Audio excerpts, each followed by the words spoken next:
Good evening, everyone, from a raucous MKM Stadium after a breathless Easter bank holiday of football on TalkSport.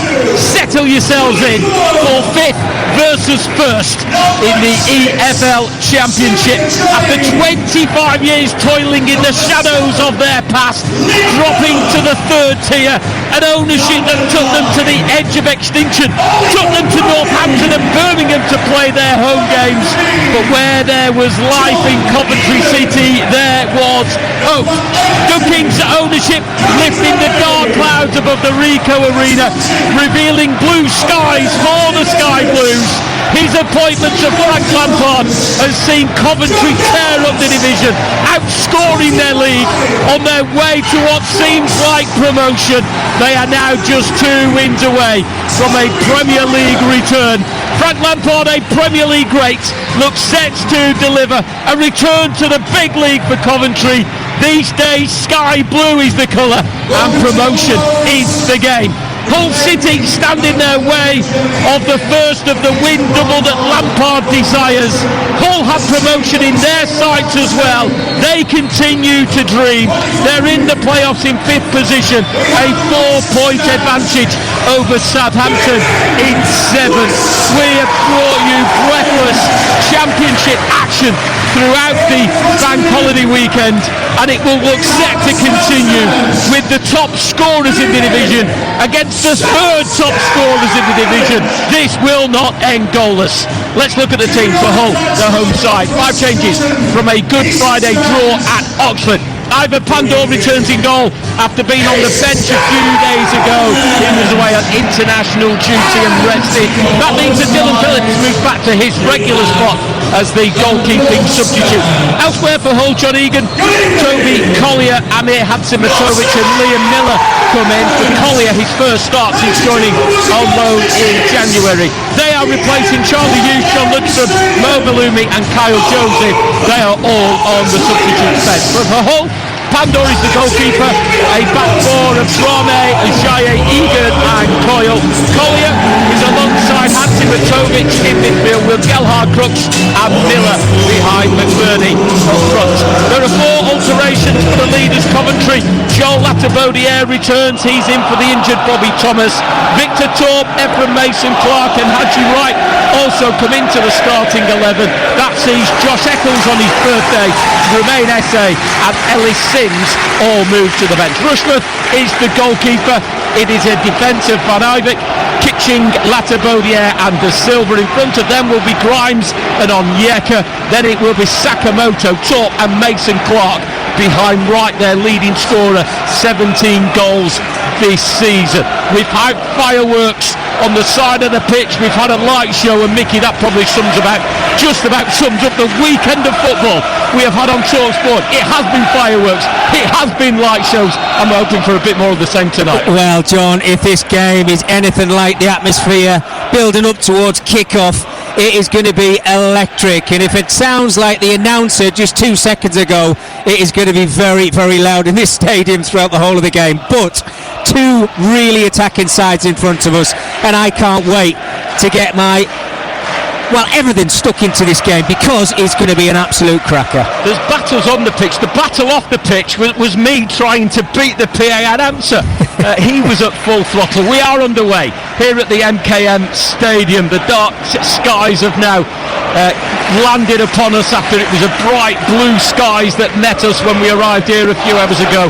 Coventry in their all sky blue kit as we sit right at the top tier of the main stand here at the MKM Stadium. They kick from left to right. Hull City in their amber shirts, black arms, black shorts and amber socks. It's a quiet opening to the game, but as Semi Ajayi from the edge of his own area goes long all the way through down to goalkeeper Carl Rushworth. He's all in bright pink away to our left hand side. Well, already today we have brought you Portsmouth 2, Oxford 2 live on TalkSport, a game that affected the bottom of the championship table. Then we brought you at 3 o'clock Ipswich beating Birmingham. For a moment they went second, but then Swansea 2, Middlesbrough 2 has seen Middlesbrough back in the automatic promotion places. Millwall started the day in second. They were beaten at Norwich, so they dropped out of the top two. It's topsy-turvy, but it does look as though Coventry will seal that top spot. They are 2 wins away from promotion, and they're on the attack here with Ephraim Mason-Clark, left of the penalty area. Got the ball slightly stuck under his foot. He's backed up on that far touch line by Jay De Silva. It's cleared as far as Matt Grimes, who plays it into Frank Onyeka. Just for my notes, I thought he meant that one as well. So it's 2-1 for me and Samuel. I think Onyeka meant that brilliant goal that brought Coventry a win against Derby a few days ago. If he got 10 goals already this season, John, I might have agreed with you, but would have been his first goal. Let me tell you, it was a cross. He'll never tell you the truth because it was a brilliant finish, but take nothing away from it. Wow, it was an exciting moment, and Coventry have given us so many exciting moments this season, and we want to see more of it. Onyeka, who's been a brilliant loan signing from Brentford, joined on deadline day at the end of the month. His 10th appearance tonight, 8 of those are starts, and as Mickey said, the 1 goal in those 9 previous appearances did come 3 days ago in a 3-2 win against Derby. He'll have a free kick here to the left of the centre circle on the halfway line. Semi Ajayi starting to make his way forward from the defensive position. McBurney there, Crutchfield had height as well. Coventry with a very high line, a good 25 yards from their goal. Carl Rush was still in his 6-yard area. Both floated by Cole to this near side where McBurney heads the ball down to Liam Miller, the blonde-haired Canadian international. Here's Toby Collier on loan from Manchester United, making his first start for Hull after 4 previous substitute appearances. The first half of this season was on loan at West Brom, but that was hampered by injuries. Here's Collier again on the halfway line.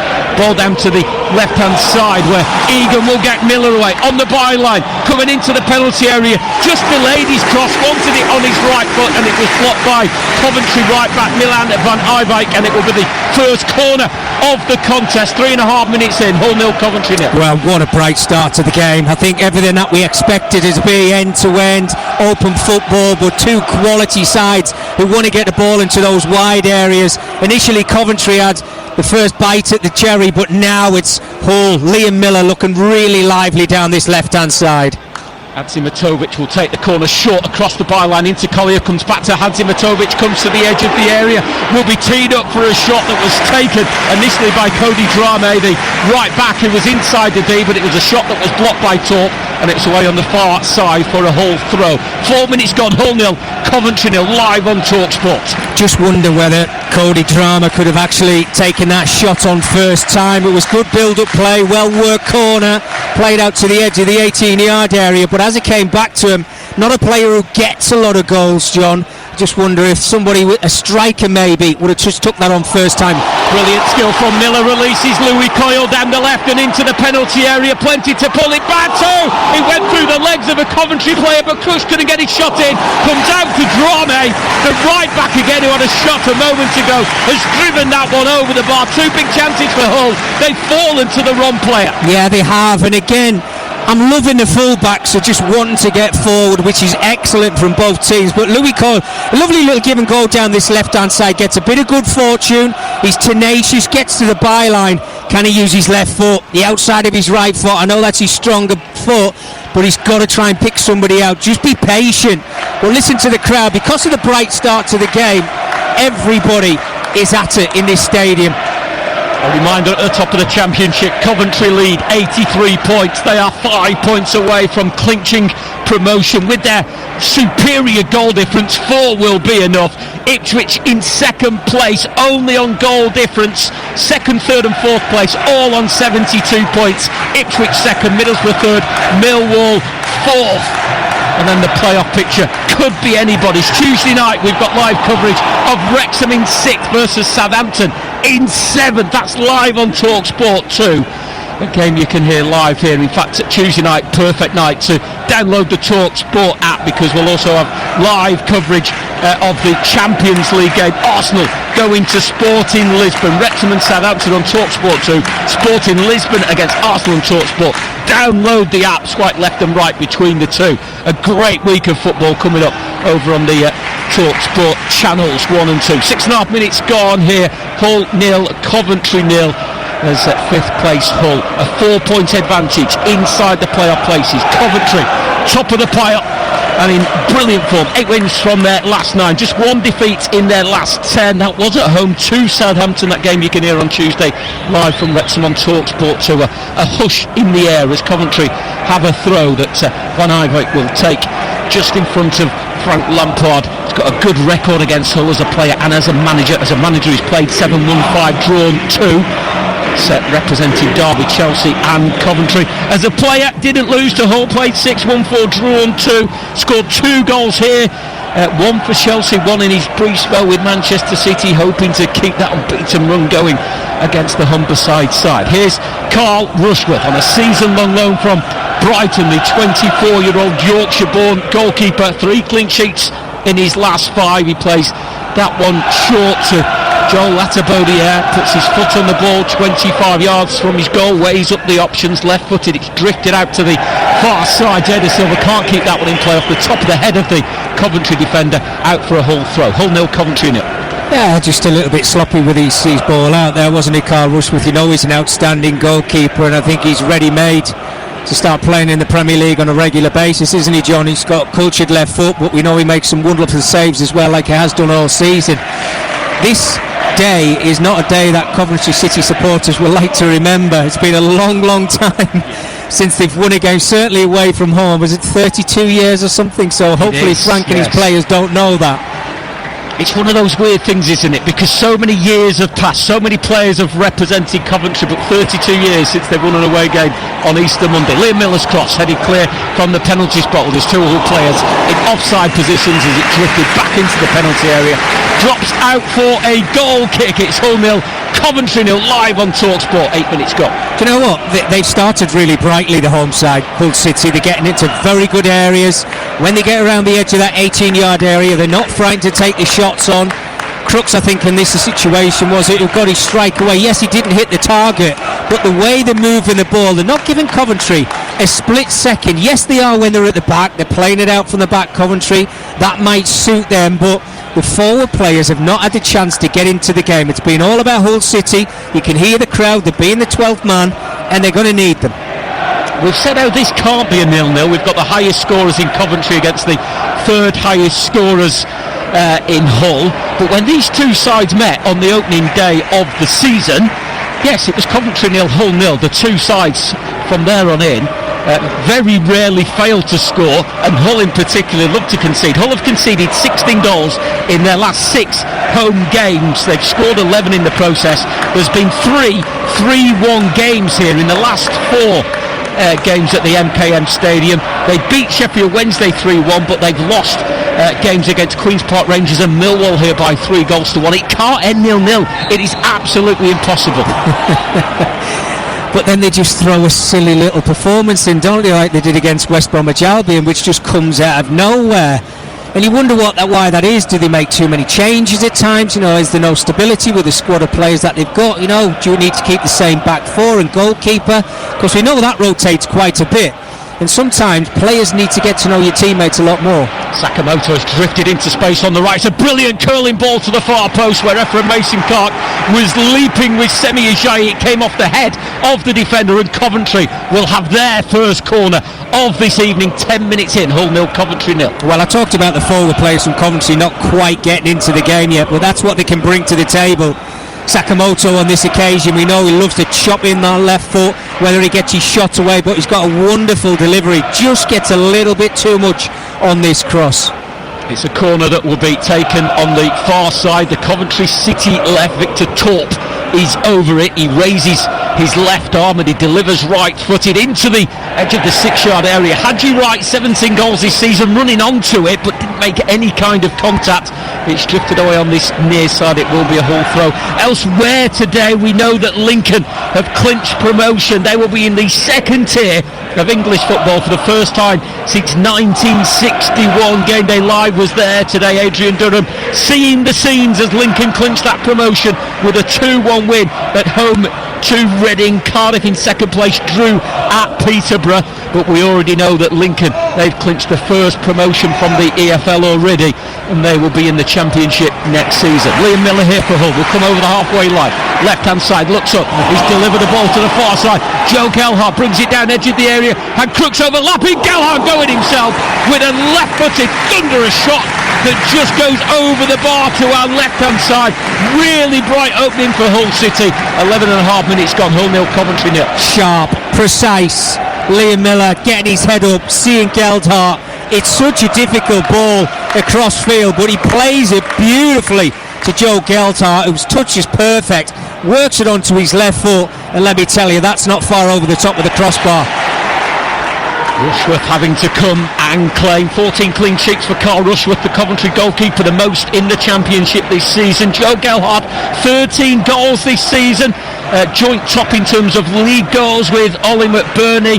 Gelhardt not scored in his last three after scoring in back-to-back games, including the 3-1 defeat here against Millwall. On loan from Leeds United, have the second half of last season. He's had all of this season, so over 50 appearances for Hull as Sakamoto with some good skill again, slipping the ball down the right of the penalty area, and a real tussle between Haji Wright and the experienced Semi Ajayi, seeing the ball roll out for a goal kick. Hull 0, Coventry 0. I tell you what, that's absolutely outstanding, just the defending there from Semi Ajayi.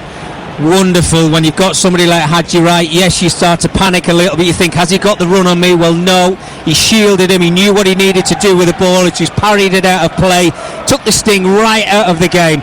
Coventry at the moment, they're playing some nice football around at the back.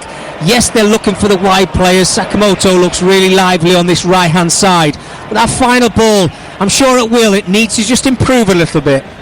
Coventry in possession at the far side. Jay De Silva is forced to go back into his defence, and Liam Kitching in his third season since joining from Barnsley, stepping forward, then giving the ball back to Rushworth, who was maybe a bit too, or tried to be too clever there, just tried to stroke the ball out and didn't look at the ball as he was doing so, and nearly lost possession. Did just about get enough contact to find a teammate as the ball is sent forward, but Hull will deal with the danger that Coventry have. Liam Miller, a lovely turn again. Miller, the Canadian, on fire so far in this game, and carrying the ball deep into Coventry territory before he was barged off it by Milan van Eyck, and it will be a Hull free kick midway inside the Coventry half. But Liam Miller looking forward to the World Cup in the summer, and he's in some form heading into that tournament. Great skill, not for the first time in this evening's contest. It's Hull 0, Coventry 0. Yeah, it really is. I mean, his first touch and the drop of the shoulder to get himself on the turn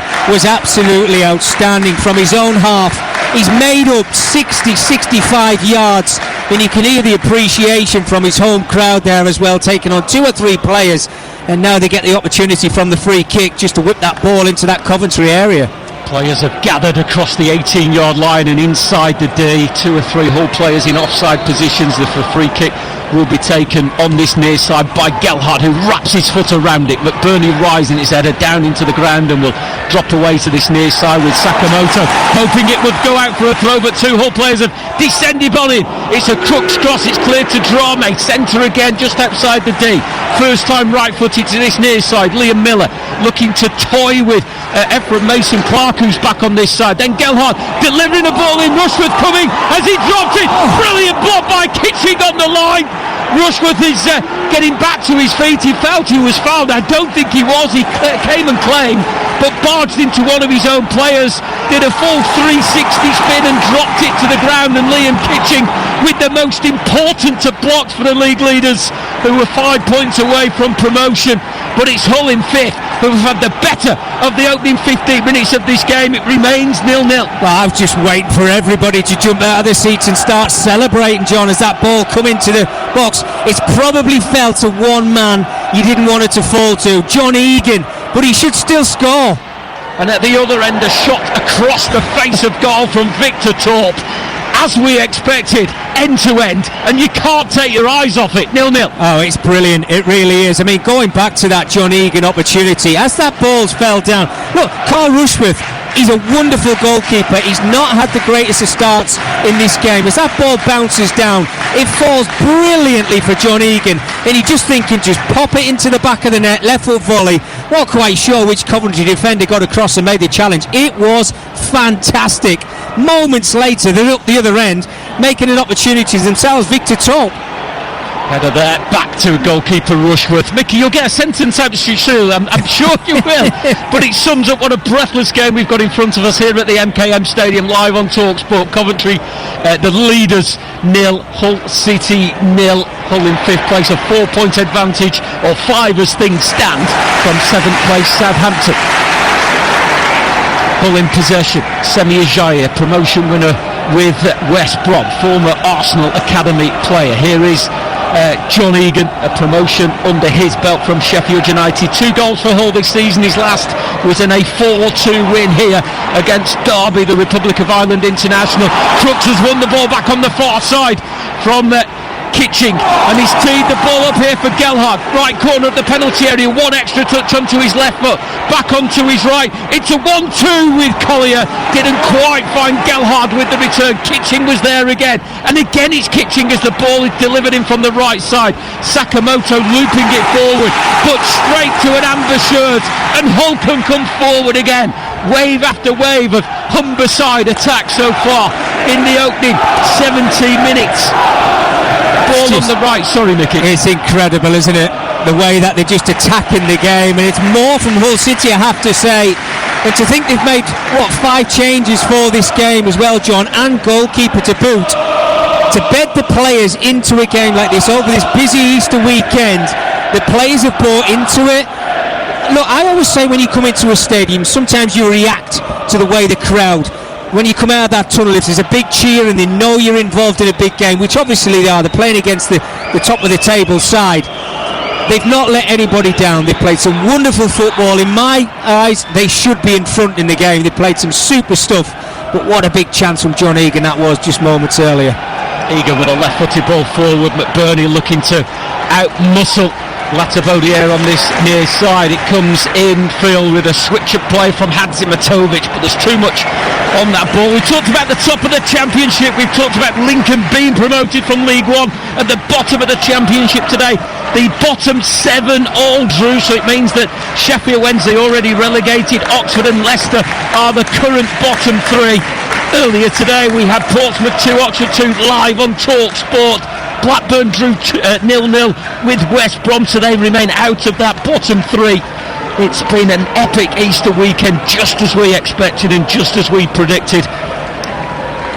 We've even got drama in the National League, where York have now gone over 100 points, 101 points, 106 goals. They're 2 points clear of Rochdale. They meet in the final game of the season in League 2. Barrow and Harrogate still the bottom 2. Both of those sides lost today, and both look set to drop into the National League. Bromley at the top of League 2. They play tomorrow. MK Dons and Notts County currently in the other promotion places. Here in the Championship on TalkSport at the MKM Stadium, we've had 19 minutes. Hull 0, Coventry 0. Coventry 5 points away from Premier League promotion, ending a 25-year break from the top flight. They had over 30 years continuous service in the Premier League, and they're coming forward here with Torp over the halfway line, looking over both of his shoulders and trying to slip the ball between fullback and centre half to Ephraim Mason-Clark, but it was dropped off, and straight away full on the attack, but it's a free kick as Hadzimatovic is dragged to the ground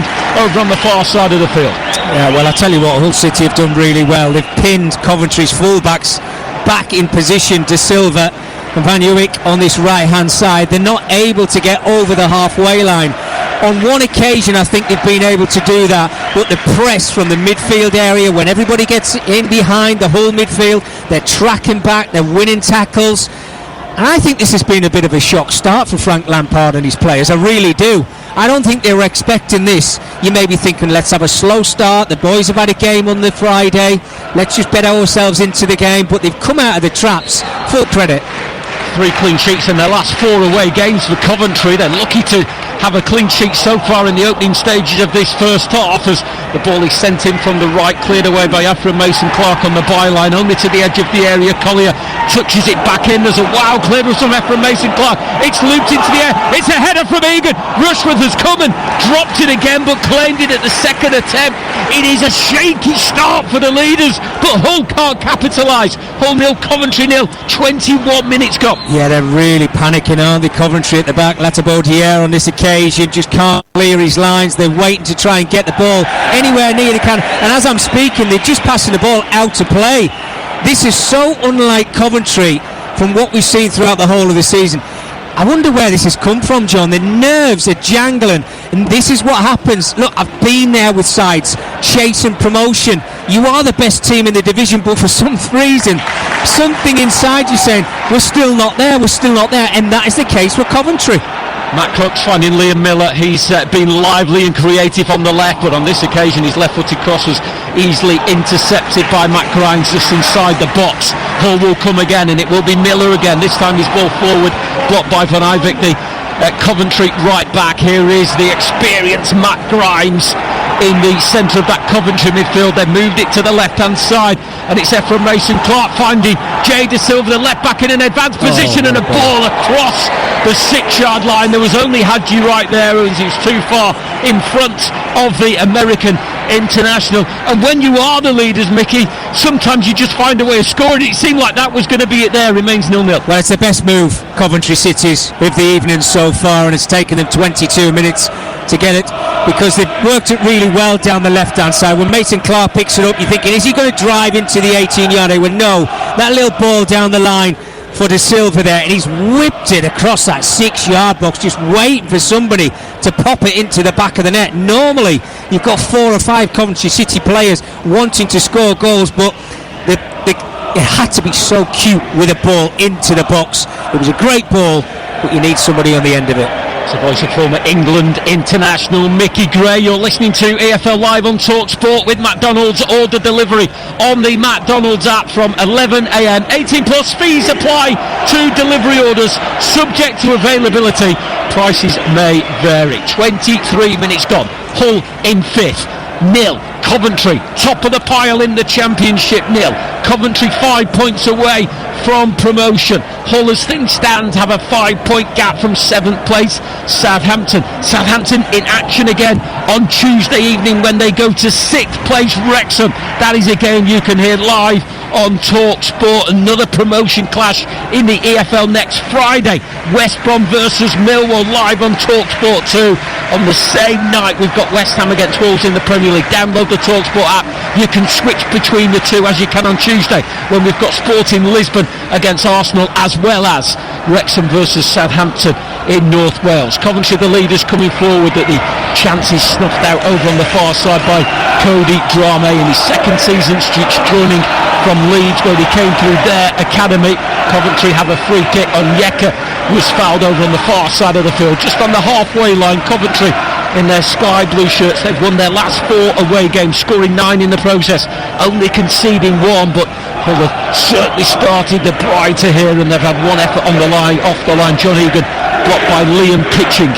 Here's Carl Rushworth, the Coventry goalkeeper, normally unflappable, but he's flapped a couple of times this evening on loan from Brighton. 3 clean sheets in his last 5 appearances, including Coventry's last away game, which was a 3-0 win in South Wales at Swansea. Collier's ball forward, Crooks is offside, and Coventry can restart and come forward again. It's 0-0. Yeah, Crooks just found himself in an offside position there and couldn't get back in time, because Collier was certainly looking for him. When he got turned, that ball was played forward as quick as he possibly could. Just over the last 30 seconds of a minute, so it's just gone a little bit scrappy, which has actually given us time to have a bit of a breather. Onyeka, I think, has just been brought down yet again there, 2 in the last 30 seconds. But it's a free kick for Coventry, and they've not really threatened the Hull City goal at all, John, have they? Apart from that De Silva cross just moments earlier, which was a wonderful ball into the area. They've just got to try and sharpen themselves up a little bit. Forget about Friday evening. Yes, they've put that one to bed. They've won that game. There's a big game in front of them now, which they need 3 points if they could possibly get them. 84 goals scored this season. Ipswich with 68, the nearest to that kind of number. As a free kick comes in from Torp from the left, it was headed clear, big header by Crooks, who was back there defending. Coventry win it back on the edge of the area. McBurney there, he's able to block the advancing run of Liam Kitching. Now it's Collier facing his own goal. There was a free kick. Coventry have only failed to score once in the last 16 league games. The leading scorers in the league, the leading scorers away from home as well. 40 goals away from the Ricoh Arena, but as Mickey said, they have struggled so far and haven't created a clear-cut chance. 26 minutes in, Hull 0, Coventry City 0. I think it's probably one of the reasons why Frank Lampard's brought Haji Wright back in, Mason Clark. I know Sakamoto played on Friday, but he probably thought, look, 2 games in 3 days is going to be too difficult for the players when you think about the slog of the Championship every single week. And he's freshened it up, but the players that have came in have just not had a chance to grow into the game at all. 3 players in double figures in the Coventry City squad, although Brandon Thomas Asante didn't make it tonight, still out injured. But Ellis Sims on the bench with 11 goals in all competitions. Haji Wright with 17. Victor Torp has got 8.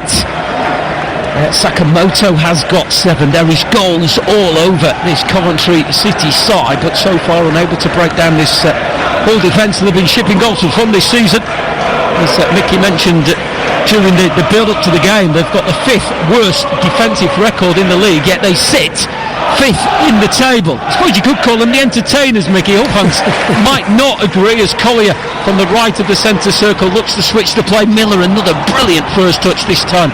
Van Eyck did manage to stop the Canadian advancing down this near side touchline. Van Eyck clearing off Miller. Coventry throw 0-0. But again, it was that diagonal ball yet again this occasion, playing it over from the right to the left to Liam Miller. And you're right, it was a very good first touch, and Van Eyck had to read the situation. He'd done it ever so well on this occasion, got himself into a good position to win his side, a cheap throw in if you like. But they've got to have a little word with themselves, and I'm sure Frank knows that himself, that standing in that technical area, he needs to just have a word with his players to maybe calm down and try and start to dictate the game themselves. They're being run ragged at the moment because it's Hull who are on the front foot. They're being pressed really hard. There's no time on the ball in that midfield. Hull City players, Collier and Crooks, are getting the better of the Coventry City players on Yeka and Grimes. That's got to change if this football match is going to change for Coventry City. From Mason Clark again, just trying to shuffle the ball in front of Haji Wright from the midway point inside the Hull half of the field, but the contact wasn't great, and Hull with enough players back, including Toby Collier. The Sports Bar follows us this evening, 10 p.m. on TalkSport. Jason Cundy and Jermaine Pennant in the hot seat this evening, and many people after the bank holiday weekend returning to work tomorrow morning, and to ease you into your working day during the TalkSport breakfast from 6am, Ali McCoy and Andy Townsend on duty. Offside there as Cooks threatened to break down the right side, and you had a perfect view of that, Mickey, right in line with where we're sat. Yeah, I did. Look, it's the right decision. I'm putting my arm up and I'm shaking my head, John, is for the time it takes. You play it over to that right-hand side, and Hull City think they're in, and the players are starting to press forward. They're actually stretching to keep the ball in play. And then the linesman eventually puts his flag up. I don't understand it. It happens too often. Hadzimatovic's foul by Kitching, who had vacated his central defensive position, and probably the safest thing to do from his point of view was give that foul away, and taking the legs of Hadzimatovic, the Bosnian international. I think that was probably why he was on the bench during the week, involved in Bosnia's World Cup playoff games, successfully getting their way beyond Wales and Italy, both on penalties. Hadzimatovic scoring a penalty in the game against Wales. Hasn't yet scored for Hull during his 36 appearances. The Bosnian international, who takes the free kick. Egan on this left corner of the penalty area, trying to direct the ball back into the box, came off the top of his head, and then it was Frank Onyeka couldn't stop the ball going out for a Hull throw, which has been taken quickly by their captain and homegrown Louis Coyle, born in Hull, although he did start his career in the Leeds Academy.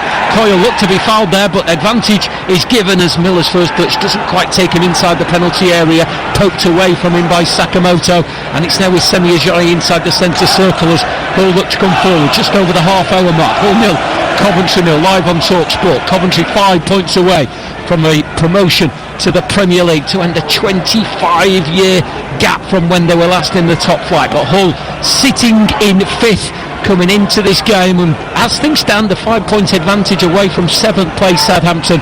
Wrexham in 6th versus Southampton in 7th is live on Talk Sport 2 on Tuesday evening. Drame will be forced into some defensive duties here, closed down by Hadjic. Probably not what we expected. I was expecting him to hook it away or knock it back to his goalkeeper. He went with a scissor kick square to Semi Ajayi. Well, it worked, whatever he did. He had to deal with it. You could see Hadji Wright was homing down on him. He had to deal with the situation, whether it's a scissor kick, a header back to his goalkeeper. But you heard the applause. Miller trying to dance his way between Coventry players, but he was fouled by Van Ivey, and the whole supporters probably pointing out it is not the first time that particular foul has happened, and Milan Van Ivey is probably close to receiving a yellow card. Yeah, I think David Webb, the referee's just had the final word with Van Ivey, just to say, look, one more, you're in my book, because Liam Miller at times in this first half has given him a torrid time. That pace that he's got, you don't know whether he's going to the byline, whether he's chopping inside onto his right foot. He's been a real live wire, the Canadian international, I have to say. But also Ollie McBurney, not really spoke about him too much.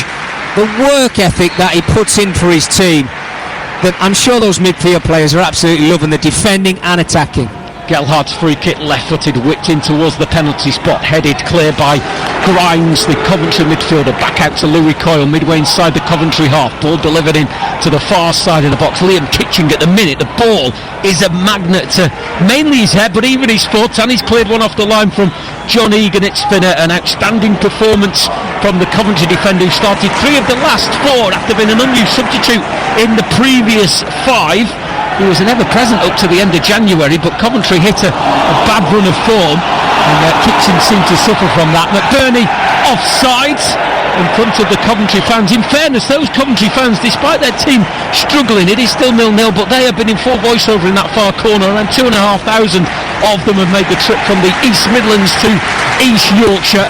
33 minutes gone on TalkSport. Hull 0, Coventry 0. Well, Johnny, if Hull City can keep up this tempo throughout the whole of the evening, they're going to take some beating tonight, because at the moment Coventry City, albeit as good as they are. Sakamoto, as he fouled on the edge of the box, he was caught by Egan. Oh, the referee played on, actually. It looked as though he'd given the free kick. Now he has given it. Yeah, 2 bites at the cherry, really, wasn't it, from the referee David Webb there. Sakamoto's done what he does normally, which he's chopped in back onto his left foot, and he's just tried to get his shot away, but being blocked and dragged behind, and he's down on the ground at the moment, and I'm sure that was a nasty one as well. Just trying to see who eventually got the shot away. I think it was Torp with the shot away, yeah. And look, if that goes in the back of the net, are the Hull City defenders at that moment, they might have just switched off. Torp gets his shot away, and to his credit, Ponder's over to his left-hand side, and he makes a simple save. But they're the moments when players think, is the referee going to blow his whistle? Well, you have to wait for that whistle. You continue on, do your job until that referee does blow his whistle. Got to say, Mickey, we're 34 minutes in. That is the first mention we have had of Ivor Pandor, the Hull City goalkeeper, and in the end didn't need to do anything, because the decision had already been given, I suppose, to stop play, but it just intensifies the start that Hull have made to this game. A bit bizarre, John. I mean, I think Hull City actually restarted the game there, which is beyond me, because you could see the referee was stood over the top of Sakamoto. Whether he thinks he's made an initial foul, I'm not sure. But yeah, a bit of a strange one, I have to say. You can see the contact. But yeah, I think it was one that the referee maybe got wrong there. But I think it just kind of sums up the first half, doesn't it? Everything seems to be going Hull's way. Just over 10 minutes of normal time remaining. Hull, well, they've given possession away here, and Torp can turn on the halfway line into Ephraim Mason Clark. Bright red boots on the far touchline as he comes 10 yards inside the Hull half. But again, Coventry can't settle. Grimes, normally a calming influence in midfield, very quickly closed down. It was a final touch off a Hull player that's given Coventry the throw on the far side. Jade De Silva will take. The former Chelsea Academy player joined Coventry from Bristol City, and it's gone back to Liam Kitchen. Just rolls his left foot under the ball, plays it to the left hand side where Grimes has just drifted into a left-back position, allowing De Silva to make his way down that touchline. Ephraim Mason-Clark with a turn and feeding it into Jay De Silva, and De Silva's pulled it back towards Ephraim Mason-Clark. Drama, they right back had followed that run of Mason-Clark, and that was vital because he got a block to stop it going through to the former Peterborough winger just on the edge of the area.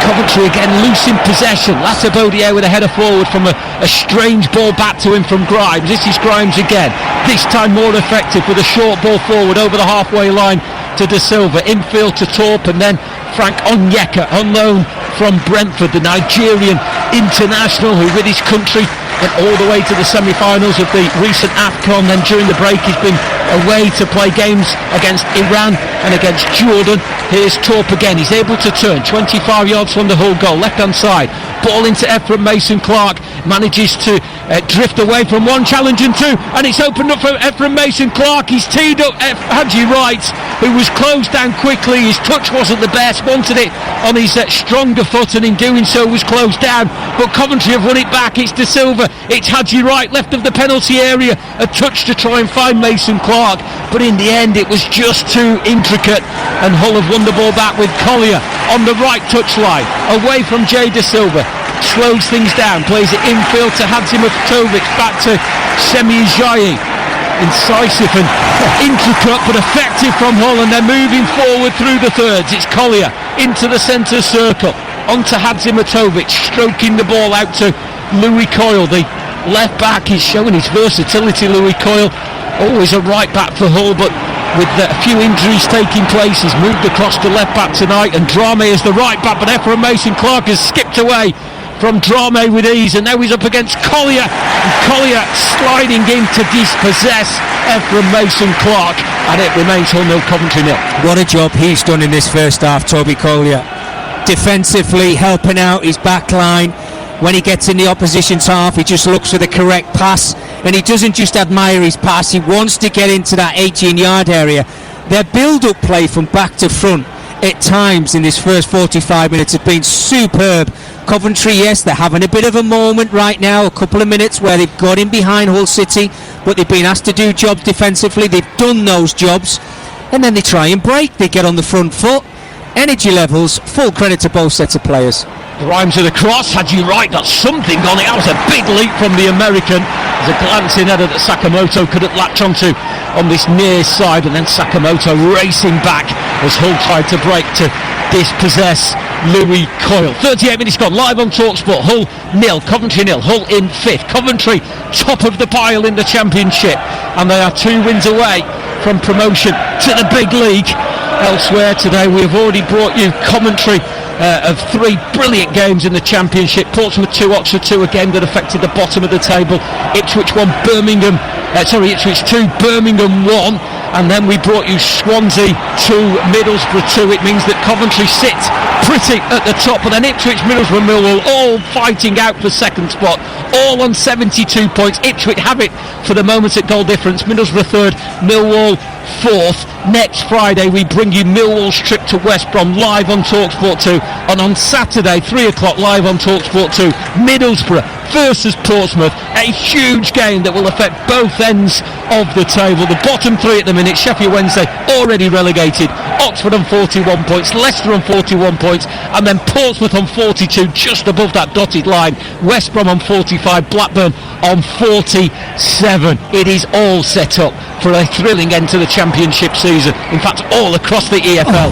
Speaking of crosses, Jay De Silva across the face of the Hull goal and out for a goal kick. It's 0-0. Well, I mean, I'm just looking at Jay De Silva now, John, and he's just trotting back to his left back position. He has put 2 of the best crosses in that I've seen this season from that left hand side. He's whipped them into an area what a centre forward should be waiting for, just to pop into the back of the net. He's not had a word with any of his teammates. I'd be shouting them out and saying, oh, you need to get on the end of this. You asked me to get forward to put the ball in the box. Somebody has got to make contact with it. They are brilliant crosses. Haji Wright back to goal, poor control. John Egan lofts the ball forward. Kitchings headed down for Coventry midway inside his own half. Lovely first touch from Jay De Silva, takes him away from Matt Crooks, but then his pass forward blocked by Collier. and Hull have the ball 25 yards from their own goal. It's right back Cody Drame, who's closed down by Ephraim Mason-Clark, scoops the ball into the centre of the field where Hadzimatovic was fouled by Sakamoto. He trots back to this position on this near side of the field. Coventry kicking from left to right in this first half. 5 minutes of normal time in this first half to play. 4 of the last 6 meetings between these two sides have ended in draws. We've all said, myself, Mickey and Sam who's back in the studio, it can't end 0-0. It's absolutely impossible because these two sides can't stop scoring. Hull at home can't stop conceding, and here comes Miller for Hull, but the ball will just about run away from his left boot and out for a Coventry throw. It's 0-0. Well, if both sides keep playing like this, John, and if it ends 0-0, I won't care. It's fantastic, I have to say. I mean, the energy levels, when you think about back-to-back games, how quick they've come around. And what I'm seeing from the Hull players right now is this sting's just gone out a little bit. You can see they're sapped. Coventry are starting to grow into the game. They're getting into better positions down those flanks. I talked about the full-backs getting into better areas.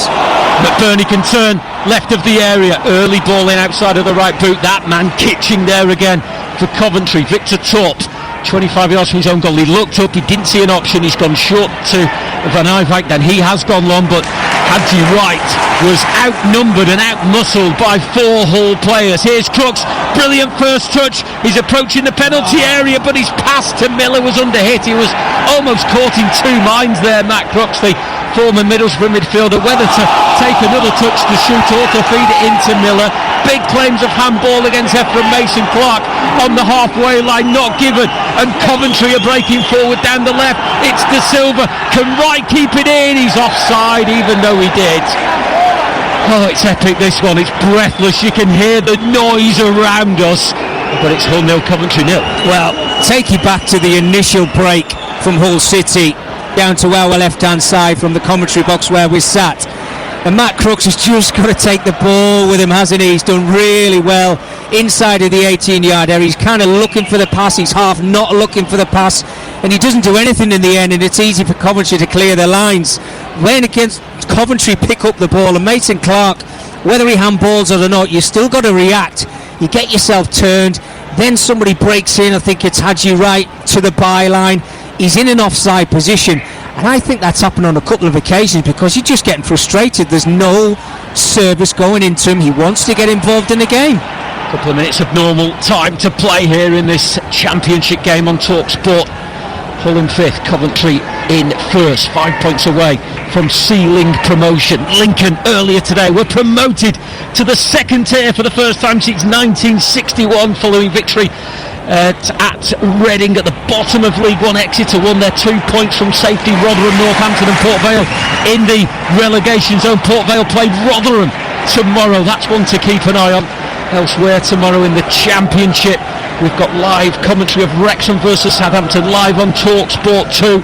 The show will be presented by Adrian Durham from North Wales, and on TalkSport we've got Sporting Lisbon versus Arsenal live commentary on TalkSport. If you've not already done so, download the TalkSport app. You can switch between those 2 games tomorrow evening, as well as whenever you take your fancy. You can tune into Times Radio, Virgin Radio and all of the TalkSport channels here on TalkSport.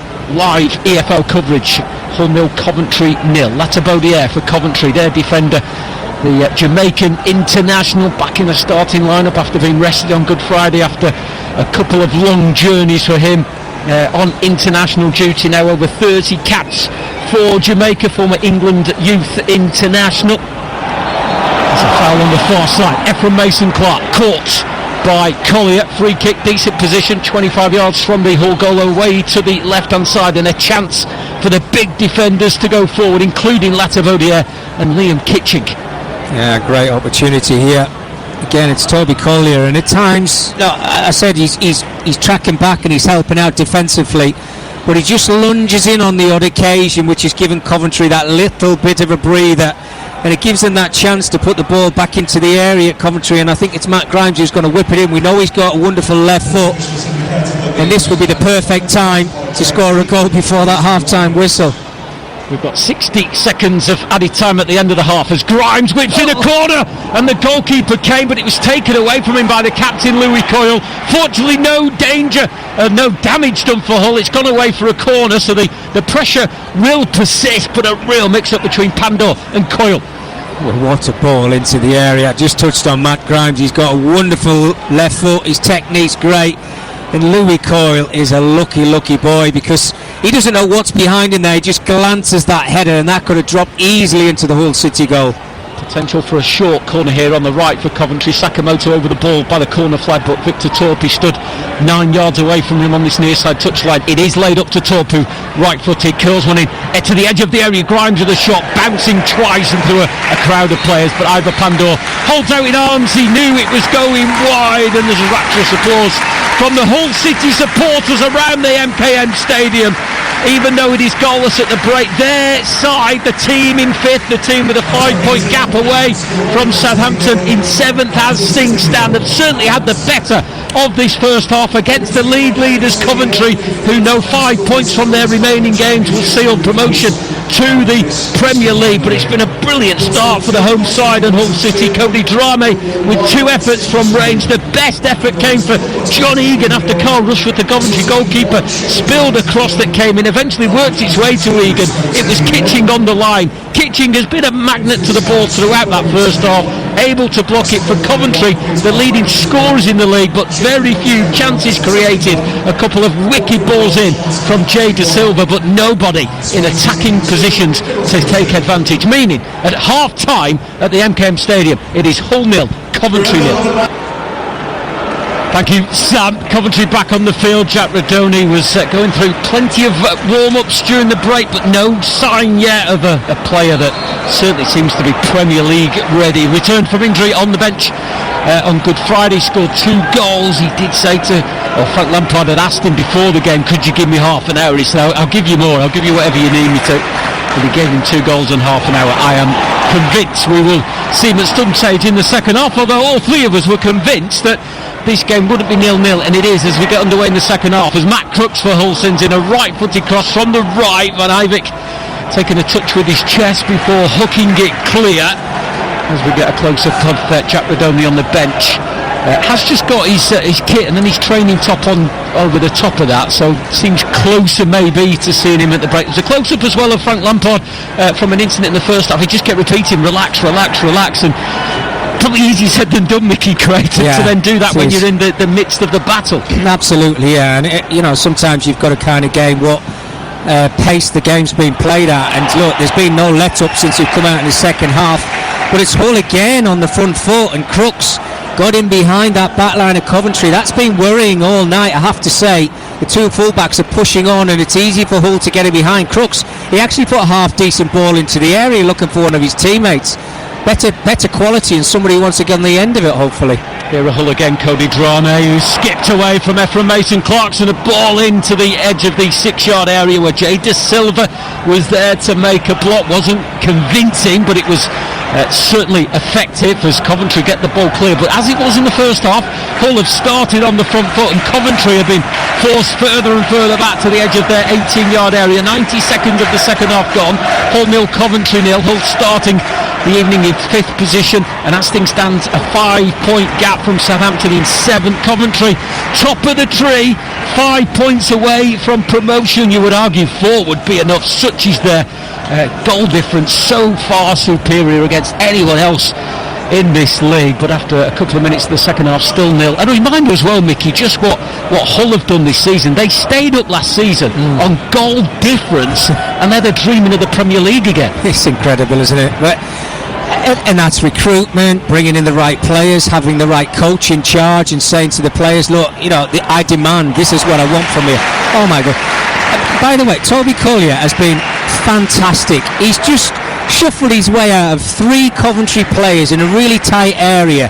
He had a great first half, and the crowd have just applauded him yet again, and I understand why, but yeah, they've been brilliant. They really have. Maybe you look at certain clubs that are the surprise package. I think a lot of people are maybe looking at Millwall as that surprise package, but you have to put Hull City in that conversation, there's no doubt about it. Collier just seems to have an injury-hit season. He was on loan at West Brom, but very rarely featured. There's a couple of times when he did start games, when he got himself to full fitness, and on 2 occasions recall him going off injured. He's come to Hull. This is his first start. He's had 4 substitute appearances in the Championship, but a start tonight, and Mickey, it feels as though he's taking full advantage of that. Yeah, he's just demanding the ball. He's trying to get them ticking at the moment. He's playing as a centre-half as I'm speaking right now. But his energy levels have been top class. He's enjoying his night, put it that way. He's on loan from Manchester United, where he has made 13 appearances for the first team. The 22-year-old who began in Brighton and Hove Albion's academy. So too Carl Rushworth with a long clearance there. The Coventry goalkeeper yet to make an appearance for Brighton. The 24-year-old goalkeeper, but you kind of sense, although he's had a shaky night this evening, there's another poor pass to Kitchen, but the defender will deal with it. He feels that promotion will certainly aid Rushworth, and maybe Coventry keeping Rushworth in some form to develop his career even further. No, absolutely. He's playing week in, week out, and the experience is now with him for life. Sakamoto, lovely ball slipped into the path of J.D. Silver on that far side cross coming in, but cleared away by Louis Coyle in front of the 2,500 Coventry fans who have travelled in numbers. It looks as though each one of them in some form of sky blue. It's cleared away. Coventry throw 0-0. That's the concern, isn't it? When Louis Coyle has to try and drop that ball onto his left foot. He's always looking to get it onto his stronger right foot. He's been asked to do a job defensively. He's just cleared his lines on this occasion. But if Coventry can try and press over on that right hand side and make it difficult for Coyle, he could be in for a difficult second half. Coventry have got a long throw on the far side. Van Ivik takes it from the right side. McBurney just on the corner of the 6-yard area heads clear. There's a chance to cross it back in there by Milan Van Ivik, but it was blocked off, and it will be another throw. Slightly further out this one. He's closer to the halfway line and opts to take it quickly and throws it into the feet of Frank Onyeka, the deepest lying Coventry player here, as he jogs across one of the dotted lines that's been left from the rugby markings that are here at the MKM Stadium. 0-0 in this Championship game as J.D. Silva drops one over the top of the Hull defence for Ephraim Mason-Clark to chase, and it came off Cody Drame last, and it will be a Coventry corner. The first of the second half, 5 minutes gone in the second period. Hull 0, Coventry 0. I think he's kept it in, John. Drama. He's done really well, I have to say. It's going to be another long throw in from Coventry. I suppose it makes no difference in this day and age whether it's a long throw or a corner. It looks like it's going to go in the area, or maybe it's a short one, but Drama, really good defending. I was reading his body language. He dropped his head, but maybe it was because of the threat of the long throw. Then a cross comes in from J. De Silva, headed back by Sakamoto. Egan, not a great clearance. He scuffed that one straight to Grimes. Coventry winning it back, but then a free kick given in Hull's favour. Hadzimatovic, as he was trying to get Hull away, blocked off by Onyeka right in the centre of the Hull half of the field. It's 0-0. Yeah, Hadzimatovic has done really well. Didn't really talk about him too much in that first half because his co-pilot, if you want to put it that way, and Toby Collier has done all of the groundwork for him. But when needed, he was in the right position. He's just won a soft little foul for his team just to take the sting out of the game, because at times there's moments that Coventry are having. This might be one of them nights where you don't play well, but you try and win the game ugly if you possibly can. Just nick a goal from somewhere, and that's what these Hull City players have got to be wary of. Ball bobbling around the Coventry penalty area. It was cleared as far as McBurney. He's on the right side, but his ball in field is cleared away by Grimes up to Hadji Wright. He's a lone figure over the halfway line, and Sami Ajayi dealing with the threat of the American quite comfortably, really. Right, with 17 goals this season, but the 32-year-old Sami Ajayi joined in the summer after leaving West Brom after 6 years, showing all of his experience there. And then it's Ajayi with a cross-field pass that will be intercepted by Van Ivik. Instant control from Sakamoto, gliding over the halfway line, was blocked by Coyle, but Sakamoto stays on his feet and carries the ball forward even further before Coyle nibbles again. Free kick to Coventry, adjacent with the penalty area, and the first yellow card is brandished this evening, and Louis Coyle has no complaints about it. 0-0. Yeah, had to be a yellow card from Louis Coyle. As we say, John, I think he's just taken one from the team there, but what about the touch and the wide wing play from Sakamoto? He's hurt himself as well here. Took on 2 or 3 players. First touch was great, tried to skip the ball around Louis Coyle. Louis Coyle's tried to track back, but in doing so, he kind of tangle the legs. He's got hold of his shoulder. And I think Sakamoto certainly felt that one, there's no question of that. But what this does give Coventry is a really good chance just to put that ball into the area. It's kind of halfway down the side of the 18-yard area. You can see, 4 or 5 Coventry City players starting to pack that Hull City 18-yard area. And this could be their opportunity. If they're not going to score from open play, then set pieces could be absolutely key. 53 minutes gone live on TalkSport. EFL Championship action on the home of the EFL TalkSport, where it's Hull in 5th, 0. Coventry in first position, 0. Coventry are 5 points away from promotion. Free kick here, 12 yards from the byline, right hand side of the penalty area. Victor Torp is the Coventry midfielder, that's over it, almost a straight run towards the ball as he raises a left arm and then wraps his right foot around it, but that had too much of everything, height and distance, and the jeers from the home crowd tell you it's away for a Hull City throw. It's 0-0. Yeah, myself, I mean, that is really, really poor from Victor Torp. You work so hard to try and open an angle for yourselves, and from a set piece, yeah, that's criminal, it really is. You have to put that ball into an area which gives your teammates the chance to get their head on it and pop the ball into the back of the net. We saw some great quality from set pieces in the first half from Matt Grimes. I just wonder why Victor Torp's actually stood up and taken that free kick. Leave it to the left footer. Louis Coyle can break forward here. The Hull City skipper is over the halfway line and still travelling. And he's got Liam Miller to his left-hand side, coming in from the touchline and now approaching the penalty area on that left side. Wants it on his right foot, digs it across. Gelhardt's header down into the ground. Comfortable save for Rushworth. You can see he was trying to generate some kind of power but didn't really get any on it, and it's bounced comfortably into the arms of the Coventry goalkeeper. 0-0. Just needed a little bit more pace on the cross, didn't it, for Joe Gelhardt? You could always see he was struggling with leverage to try and get any pace on the header whatsoever. He's not the tallest lad in the world. Look, I saw him when he was on loan at Sunderland. I didn't expect him to score goals, but for some reason he's settled at this football club. He's enjoying himself. 13 league goals is an absolutely fantastic return, so keep getting the ball to him. He might miss chances, but he doesn't get his head down. He wants more. Only 23 years of age, but already over 100 championship appearances for Joe Gelhardt. And his second spell on loan from Leeds, began his career with Wigan, England Youth International under 15 all the way to under 21 level. As Coventry have possession here. Onyeka can turn just over the halfway line, right hand side, left footed pass out to Sakamoto. Huller hunting in packs. There was 4 there closing down Sakamoto, the Tokyo born wide man who's in his 3rd season with Coventry after playing his trade in Belgium with Oostend.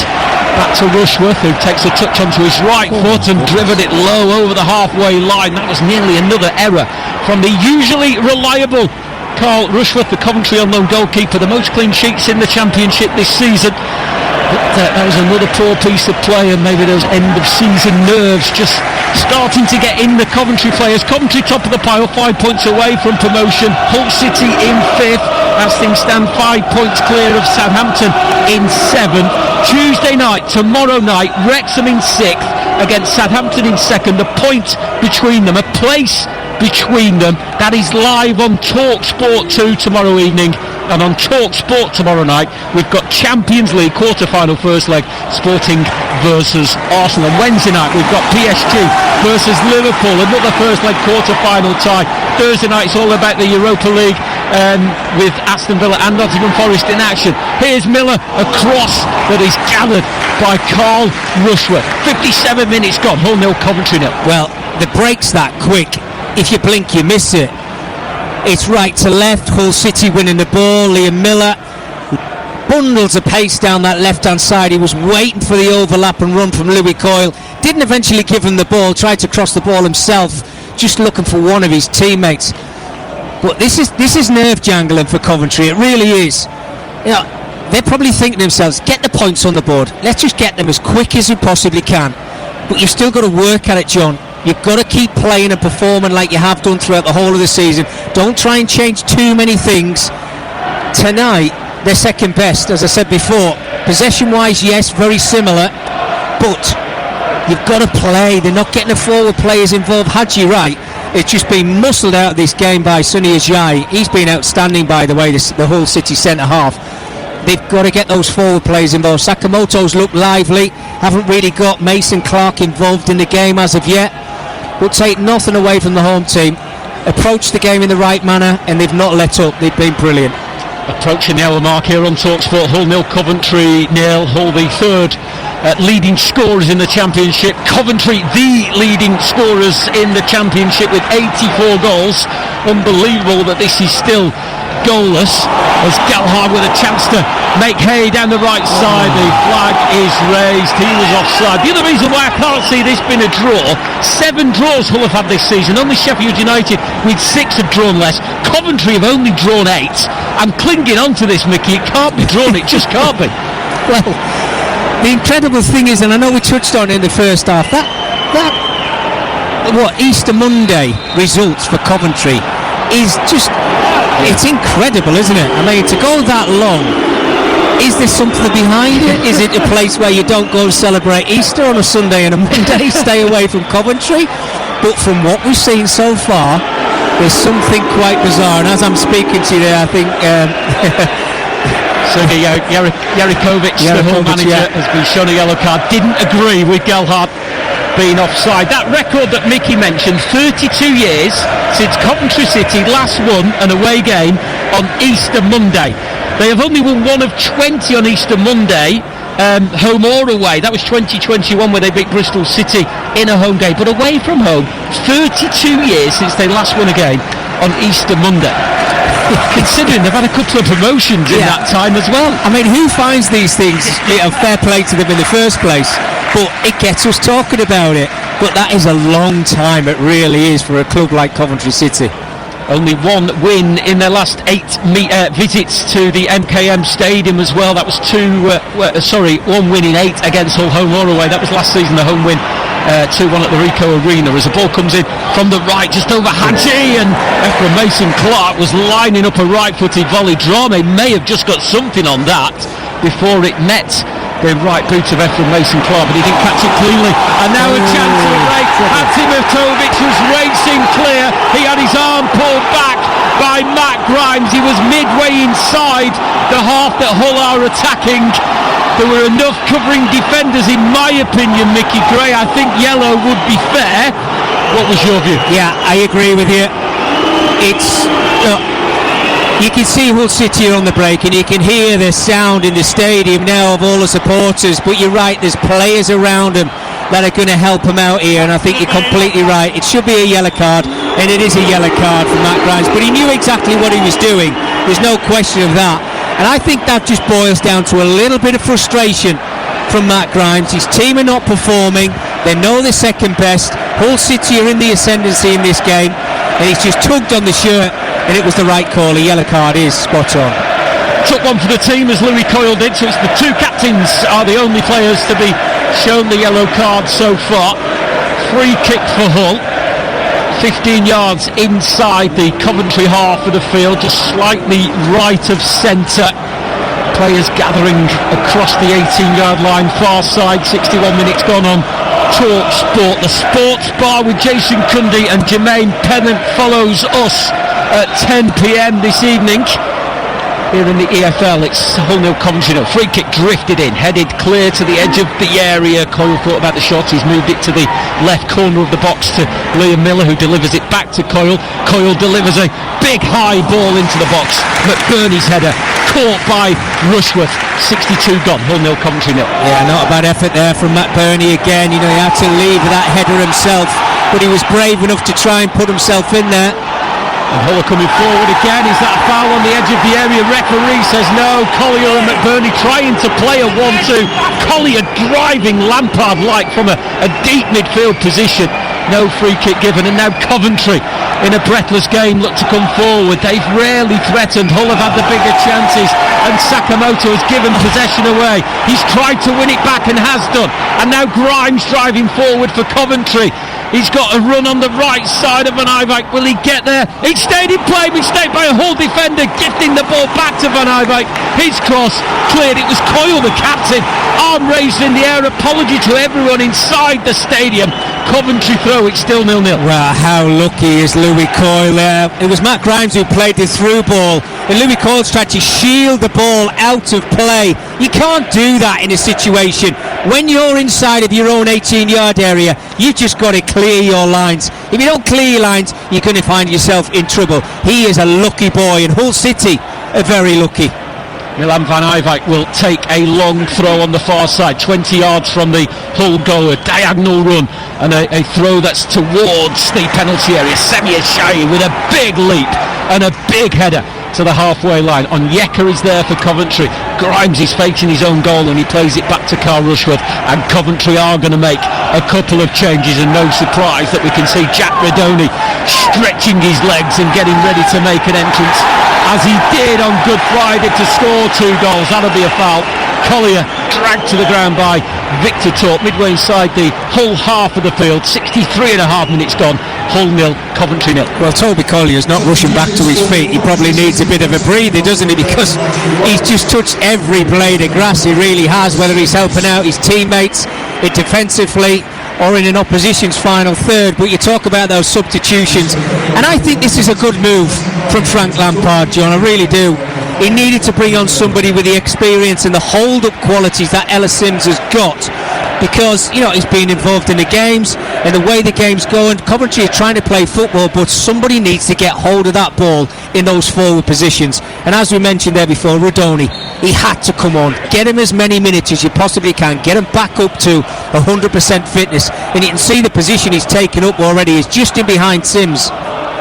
So it's Ellis Sims on for Hadji Wright. Redoni has replaced Victor Torp. Jack Redoni, 9 goal involvements in his last 10 appearances. 2 goals as a substitute on Good Friday. Man of the match in a half an hour performance, a 3-2 win against Derby. He scored in each of his last 4 appearances. There was a 4-game injury absence between his third and fourth goal in that particular run, as Sakamoto left-footed dropped one over the top. Egan watching that one all the way before Sims could get in behind, and it's a heady clearance, and Coyle is rampaging down the left. It's a ball looking for Miller. Rushworth will come sliding across the MKM Stadium turf to get there before the Canadian international. Then underarm, it's rolled out, and Redoni has it now over the halfway line. Redoni has 7 goals to his name this season, 2 in his last 2 away appearances as well. He is a goal machine. He's so important for Coventry, and he's on the ball now through the legs, and a foul and a free kick. His first involvement is a big one. Free kick for Coventry. Hull 0, Coventry 0. Yeah, he's done really well there. The little give and go with Sakamoto over on that right hand side. Redoni, it was very difficult for him to work a little magic for himself there, but I think just a lunging challenge. I'm not quite sure if it was Louis Coyle yet again. It was either himself or John Egan over on that left hand side. But as I mentioned before, poor free kick from Victor Torp, who's just gone off the pitch, and it looks like Matt Grimes is going to whip this one into the area on this occasion. That left footer from that right hand side in towards the goalkeeper causes so much more of a problem. Those Coventry fans in full voice singing their anthem, with Matt Grimes in front of them, ready to take this free kick, 12 or so yards away from the Hull City goal, to the right of the penalty area, as we look from our high vantage point right at the back of the top tier of the main stand here at the MKM Stadium, live on TalkSport, where Hull City in 5th are playing Coventry, top of the table, 5 points away from promotion. It's 0-0 on the home of the EFL. It's Grimes with the free kick, and it's a big header by John Egan inside the 6-yard area. Manages to clear it out of the box from a header from Collier. Still bobbling around. Hadzimatovic brings it under control. The Bosnian international onto Liam Miller. 2 players that will be heading to the World Cup. Every game of the World Cup live on TalkSport. Here is Joe Gelhard now approaching the penalty area right side, and an overlapping run of Collier. Tried to take a shot with his left foot. He feels he was fouled as he took the shot, but now Coventry have a break. It's 3 in sky blue against 4 amber shirts at Hull, and it's moved out to Sakamoto on the right hand side. Redoni screaming for the ball on the edge of the area. Not the best of passes from Sakamoto. Redoni doing his best, but he's dispossessed, and John Egan, as that's taking place, has turned to the Hull fans and asked them to find their voices once more in what's been a rip-roaring game, but somehow we've had no goals. Here's Cody Drame coming forward now, the Hull right back, down the line to Joe Gelhardt. Drame wanted it back. He's on the byline, sliding to keep it in, but he wasn't able to. 67 minutes gone, Hull 0, Coventry 0. Well, value for money. Come to the MKM Stadium on a Monday evening, on Easter Monday, and you'll get it. It has been breathtaking, this game. And whatever these players have had for breakfast, John, I think me and you need some in the morning, let me tell you, because they are just running themselves into the ground. I'm loving this. I don't care if we get goals. Keep giving me this style of football all day long. There has been at least 4 goals scored in the past 6 games here at the MKM Stadium, and I'll stress that, at least 4. Sometimes there's more. We've had none so far as we approach the final 20 minutes of this championship game. Hull 0, Coventry 0, live on TalkSport. Hull, as things stand, with a 5-point advantage inside the playoff places from Southampton, who are in 7th place. Coventry, top of the table. They are 5 points away from being promoted to the top flight. Tomorrow evening, live on TalkSport 2, 7th plays 6th. Wrexham versus Southampton, live on TalkSport 2. Also tomorrow on TalkSport, Champions League quarter-final, first leg, Sporting against Arsenal. Download the TalkSport app. You can swipe between those 2 games tomorrow evening. Sakamoto on the right, coming towards the Hull area. Brilliant turn, makes some space and time for himself, but his cross is headed away by John Egan on the 6-yard line. And on the home of the EFL, more big games on the way on Friday evening. A game that affects top and bottom, as Millwall, who are joint second as things stand, go to West Brom, who are 3 points outside of the relegation zone. And on Saturday, we've got Middlesbrough, another team who were joint second in the Championship. They're going to take on Portsmouth. They're just outside the relegation places as well by a point. It will be an epic end to the EFL season in all 3 divisions. Lincoln today were promoted to the 2nd tier for the first time since 1961. Cardiff drew at Peterborough. They're in 2nd place. They're not far away from clinching promotion back to the 2nd tier as well. 20 minutes of normal time remaining here at the MKM Stadium. It's Hull 0, Coventry 0, and it's Hull on the attack with Liam Miller. Coyle is overlapping. It's Miller, corner, left corner of the penalty area, still coming across the box. He squared it to Drame. The right back is forward again. It's Collier. It's a brilliantly curled delivery, but McBurn is stretching every muscle in his right leg, but he couldn't make contact, and it's out for a goal kick, and it's 0-0. Yeah, I think if he'd have actually made contact without Ollie McBurn, we might have seen the flag, but it takes nothing away from the move we saw in the build-up towards that opportunity. It was excellent again, and it all seems to be coming for Hull City down that left-hand side with Liam Miller. Absolutely brilliant. His pace tonight, it's just been electric. His end product has been very, very good, and it was the way he started the game. He took his defender on. He was thinking, well, let's see who's the quickest out the 2 of us. Well, he found out he was the quickest. He can go outside him, he can go inside him, and they've kept giving him the ball, they've kept serving him, and he's just not let anybody down. It has been brilliant, it really has. Look, and I think what this proves, John, is you can get yourself into those player positions, but Hull City are not content with that. They still think they've got a chance of finishing in that 2nd spot. They've given everything. Rudonic, ball out to the right side. Van Ivak, there's 3 arriving in the middle. Poor first touch. Van Ivak gets it on his right boot, and it's a ball delivered into the near post where it was saved by Pandor. I make that the first time Pandor has had to make a save, albeit from a cross. Not quite sure what the appeals were for there. Hull are about to make a triple change. Claim of handball. Yeah, again, I think it was Louis Coyle over on that left-hand side when the ball was coming into the area, and you could see, because it's right in front of the Coventry City supporters, they're obviously appealing for everything now. The Hull supporters, tongue-in-cheek, are shouting handball, because it feels like that's what they need tonight, John. A penalty or a set piece where something's going to come off somebody's backside. Hull City is so in control. And when they break forward, the home team, they look more clinical. It feels like they've got the goal in them, not Coventry City tonight.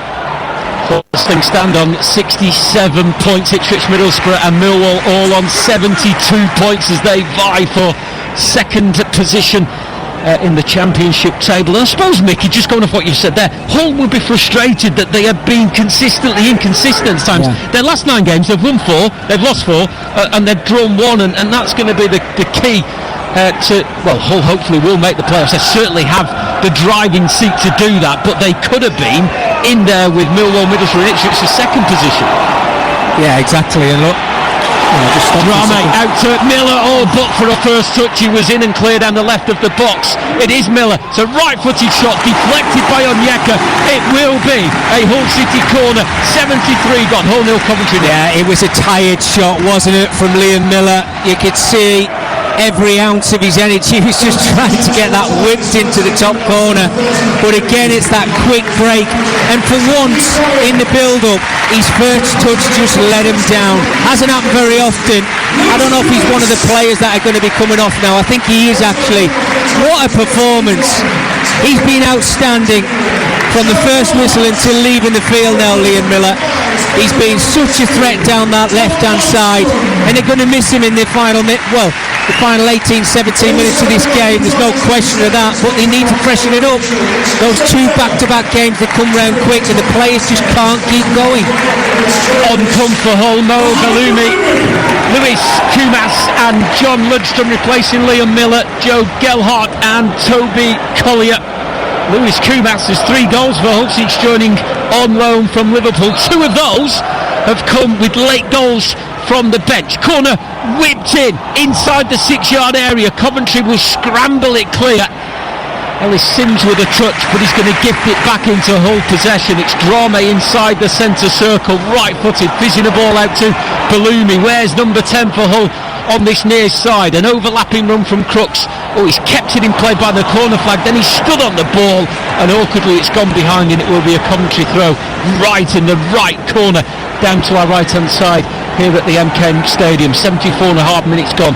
Hull 0, Coventry 0. Coventry are 5 points away from promotion to the Premier League in what's been an outstanding season, but they have huffed and puffed tonight. Nerves may have played a part, and the leading scorers in the division haven't really threatened the goal as Rushwood has to come diving from his line to block a cross that came in from the substitute Balumi.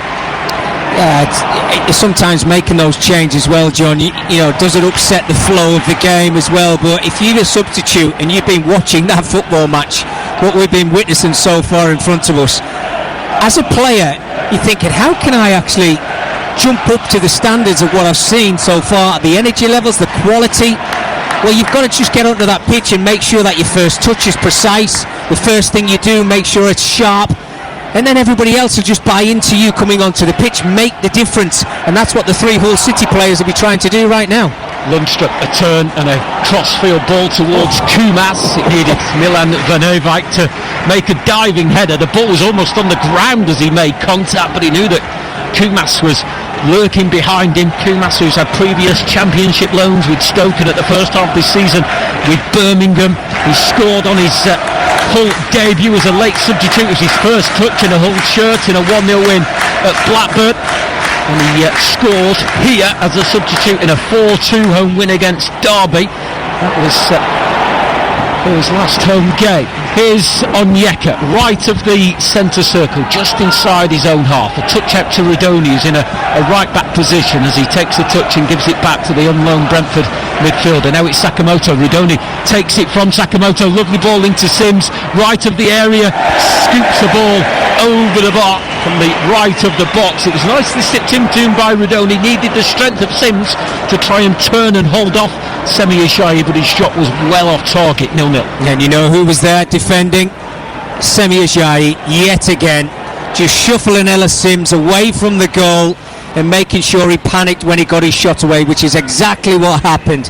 His centre-half performance tonight, he's shown his experience, which is exactly what you need in the final 6 or 7 games of a season. He's just shepherded his strikers everywhere he's wanted to go tonight.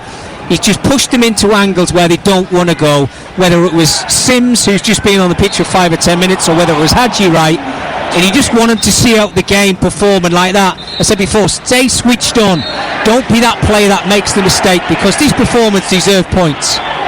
Well, Coventry's got a free kick here, but the substitute Mo Balumi is doing his best to not let the Sky Blues take the free kick. Now it's in the wrong position. Well, already today we have brought you Portsmouth 2, Oxford 2. Oxford still in the bottom 3, Portsmouth out of it just by a point. We brought you live commentary of Ipswich 2, Birmingham 1.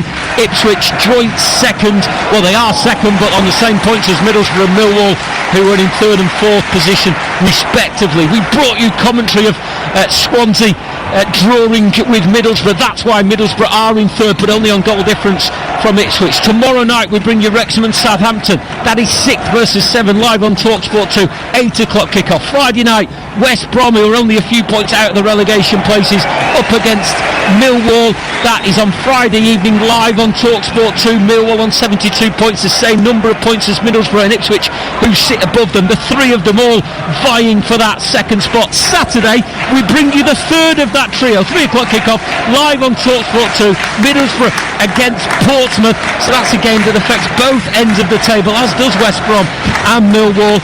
And then the Sunday, it's a 12 o'clock kickoff, Birmingham against Wrexham. Will Wrexham still be in the playoff places by then? Who knows? We've got the Virtue Trophy final as well next Sunday, Stockport versus Luton. TalkSport 2 live from Wembley here at the MKM Stadium. 79 minutes. It is still goalless between top of the table Coventry and 5th place Hull City. Lincoln today have been promoted from League One. They will be in the 2nd tier of English football for the first time since 1961. It's been an epic weekend of EFL football, and we brought all of it to you. TalkSport, the home of the EFL. TalkSport Breakfast is back tomorrow from 6 a.m. Alan McCoyce alongside Andy Townsend, followed by White and Jordan. After us tonight on TalkSport, it is the Sports Bar with Jason Cundy and Jermaine Pennant. Will there be a goal here at the MKM Stadium? Ephraim Mason-Clark coming in from the left wing for the league leaders Coventry. Space on the edge of the area for Grimes. Slipped it towards Sims. Pandor quickly off his line, 8 yards out at the feet of Sims to claim the ball. He's been rarely troubled tonight, but he was alert there and he was quickly off his line. It's 0-0. There was a concern when I saw the team sheet and a changing goalkeeper. I'm never quite like that in a game certainly like this, but Pandor, obviously we know he's got great experience and he's a very good goalkeeper, and he had to be on his guard there, on his toes, straight out of his 18-yard area just to sweep that one up. But it was Sims who was running through, and who was alongside him? Semi Ajayi. Here's Ephraim Mason-Clark, twisting, turning, still has possession to the left of the 18-yard area, lay back to Jay De Silva, dummies to cross, feeds it to Onyeka on the edge of the area, back to Jay De Silva again, coming in from the left touchline. He's on the left corner of the box now, and he's swung in a really good ball, grabbed that one out of nowhere to hook it, to lift it into the box. It was headed clear. It will be a Coventry throw on the far side. Milan Van Eyck starts to trot across to that far side of the field, and it will be a long throw as we go into the final 10 minutes of normal time. Coventry City, 25 years since they were last in the Premier League. They are 5 points away from getting back in there. Games coming up against Sheffield Wednesday, Blackburn, Portsmouth, Wrexham and Watford to find those points. 4 really will be enough, such as the goal difference that Coventry had, far superior. As Van Eyck's cross from the throw comes to the edge of the area. Hull have dealt with that easily enough. The long throws haven't caused them any real problems. It's on the halfway line now with Grimes, the Coventry captain. Doesn't see a route forward, so left-footed, it's rolled back to Rushworth. A good distance from his 18-yard line, and a ball that's over the top. Pandor will come to the right side of his area and claims the ball comfortably. 0-0. Yeah, really good goalkeeping again from Pandor there. You've got your 18-yard area.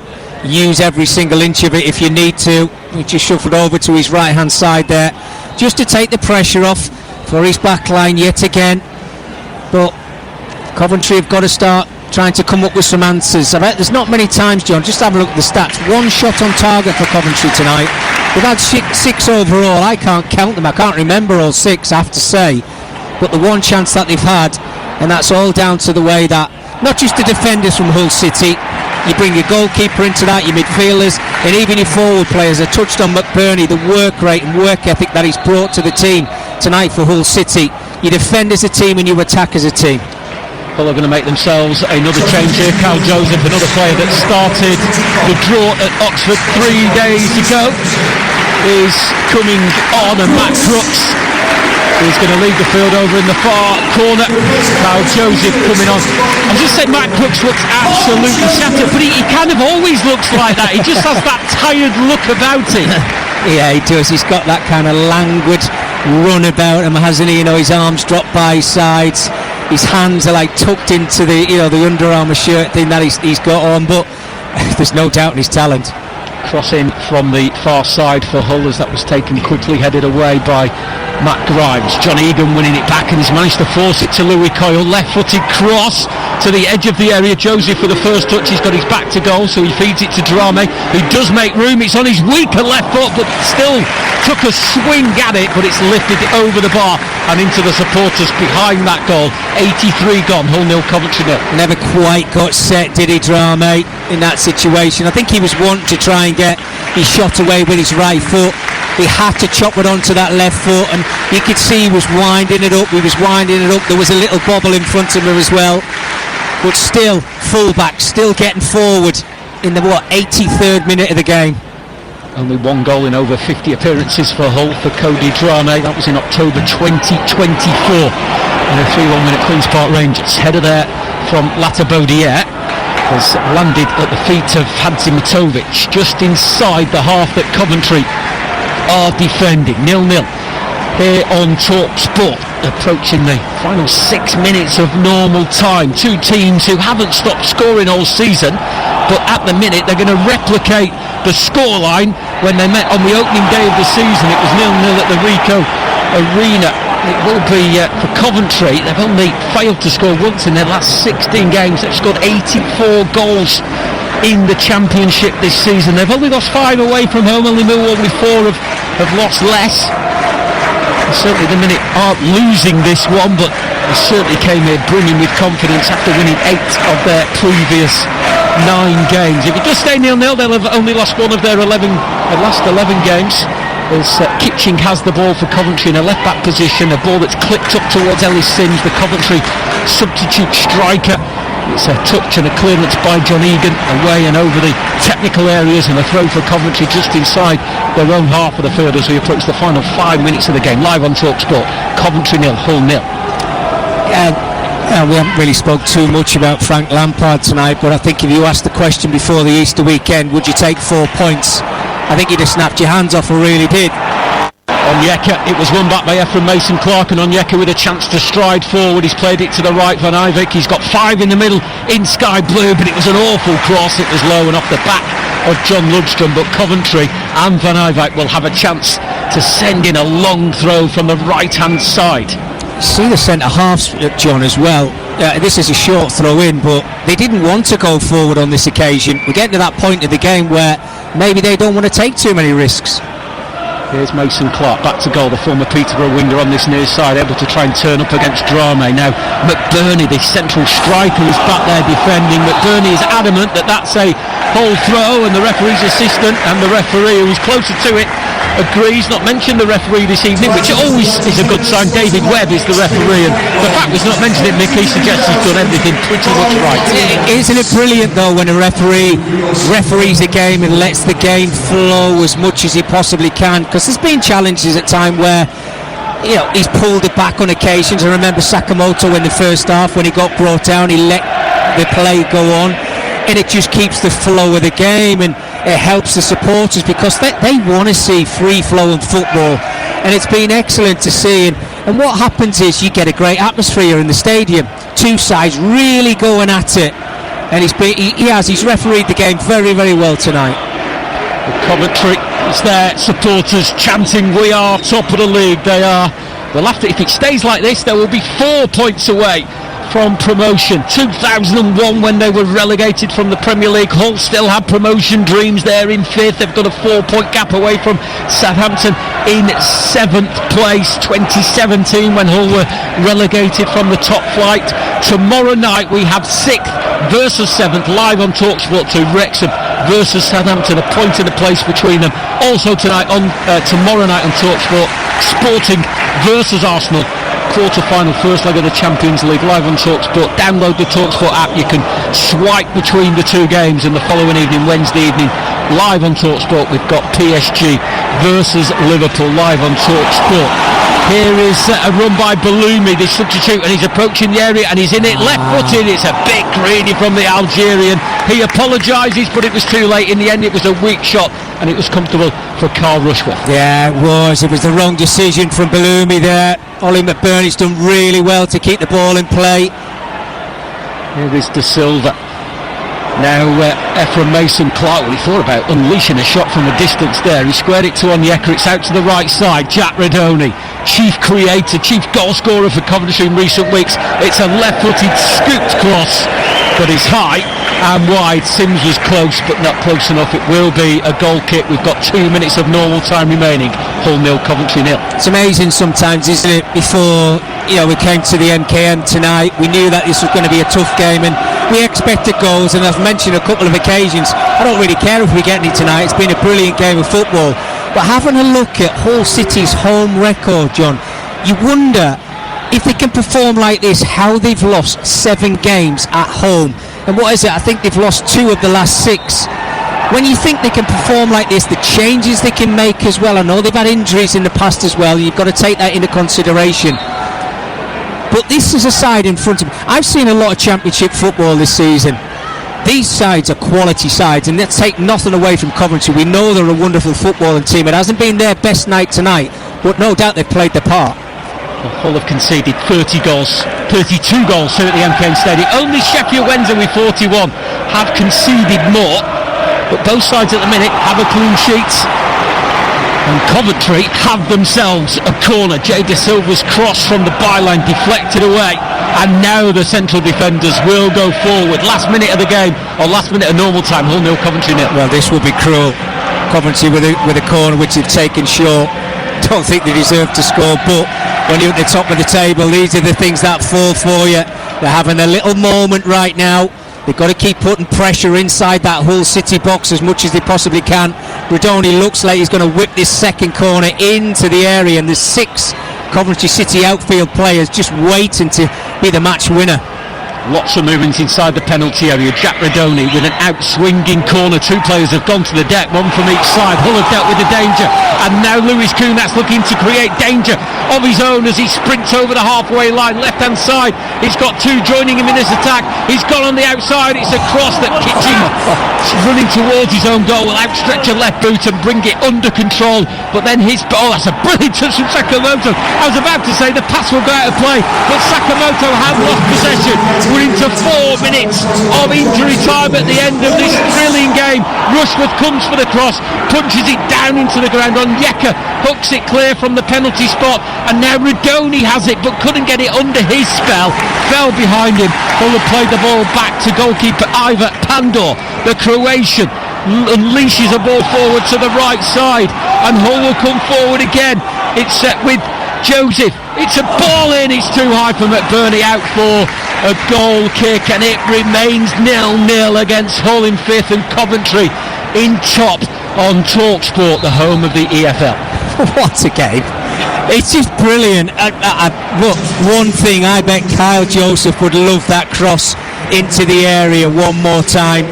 He's got into the area, he's chopped it back onto his right foot, and he had more time on his hands. He's rushed it into the area and just got a little bit too much height and a little bit too much pace on it. These 4 added on minutes. Can we make it 14, please? We can play till tomorrow if you want from me. Let's keep it going. Coventry have made an injury time substitute. Genoa Markello has come on. He was a January signing from FC Zurich. He was sent off on his penultimate appearance for FC Zurich. He was booked and got an assist on his last one. 3 substitute appearances for Coventry since arriving. Replaces Sakamoto, who has been as lively as ever. The Japanese midfielder. Redoni, lovely drag back away from Lundstrom, but Lundstrom not to be beaten, slides in and makes a challenge, and the ball came off Redoni, so it will be a throw to Hull on the halfway line. We've got 3 more minutes of this thrilling encounter. Hull in 5th, have a 4-point gap away from Southampton in 7th. Coventry, as things stands, will be 4 points away from promotion back to the top flight after a 25-year absence for the Sky Blues. Both teams have done everything in their power to score but haven't, and it remains 0-0 on TalkSport. Is there injury time drama? Lewis Kumas turns away from the challenge, but in the end he's knocked it out to play himself, and Coventry have a throw deep in their territory over in the far right corner. 0-0. Sergei Jakirovic just down in the technical area now, waving his arms around. I don't know if he wants the foul or he's asking his players just to keep breathing deep and just look for that extra little bit of energy that's going to get them through to win all 3 points, because if they score now, this stadium is just going to go crazy. Well, they've gone crazy because the free kick has gone against their team. Didn't look much in that one. In fact, no, it has gone for their team, but there were boos from the home crowd. Yeah, so the referee signalled that one correctly, because now Hull players in their amber shirts are streaming forward for what could be the last attack of the game. What he's done, John, he's pulled it back for an earlier foul, which we just talked about, David Webb. Kudos to him for the way that he's refereed this. And I honestly say that because he knows that this is a good game. He's trying to let it flow as much as he possibly can. So the earlier free kick's being given, it's a long way out, but you can see all the Hull players, they're determined to win this game. Come on, City is the cry as the cross comes in. McBurney's header. Rushworth looked nervous, but it's fallen wide as he was backpedaling to his own goal. And with 30 seconds of the four that have been added now to play, we can see people all around us rising and heading for the exits. But Mickey, they'll go home knowing they've seen two sets of players give it everything, even though they've not seen a goal. Our value for money, hands down, no doubt about it. And you hear them all singing now, even the Coventry City supporters. I think it's more in relief than anything else that they're going to pick up another point over this Easter weekend. Look, it's all about getting points on the board, trying to get to that magic mark that they need to make sure that they are going to be in the Premier League next season. But from what I've seen from Hull City, I thought they might have been the side that might have dipped out of the playoff positions come the end of the season. But if they can keep putting in performances like this towards the end of the season, I don't think anybody will want to play them. Next up for Coventry at the weekend is a home game against relegated Sheffield Wednesday. Then they go to Blackburn, who are near the bottom of the table. Then next up it's home to Portsmouth. So big opportunities for Coventry to claim, as things stand, the 4 points that they need to seal promotion, although they'll know one win will be enough. At the minute they have a point here, but they have a throw and an opportunity for Milan van Ijvac to send in a long throw from the right side, 18 yards from that Hull goal. It goes in, it's a clearance to the edge of the area, it's whacked away by Hadzimatovic, and that is full time here at the MKM Stadium. Ignore the scoreline, it finishes Hull 0, Coventry 0, but a performance of both sides full of endeavour, full of fight, full of will, but neither of them could find a finishing touch, despite seeing the leading scorers in this division and the third leading scorers in the division. Coventry have one more point on their way to promotion, and for Hull another point that cements their place in the playoff places with just a handful of games to go. First half was probably where the better chances came, and they all came the way of Hull. The best of them falling to central defender John Egan, but he saw his effort cleared off the line by Liam Kitchen, who was superb in that Coventry defence. Second half, again endeavour, again there was fight, both teams giving it their all. While there weren't many chances, it was a gripping game, it was breathless, but it is the Coventry fans, none of them have left the scene, and the chant is, we're going to win the league. Full time at the MKM Stadium, Hull City 0, Coventry City 0.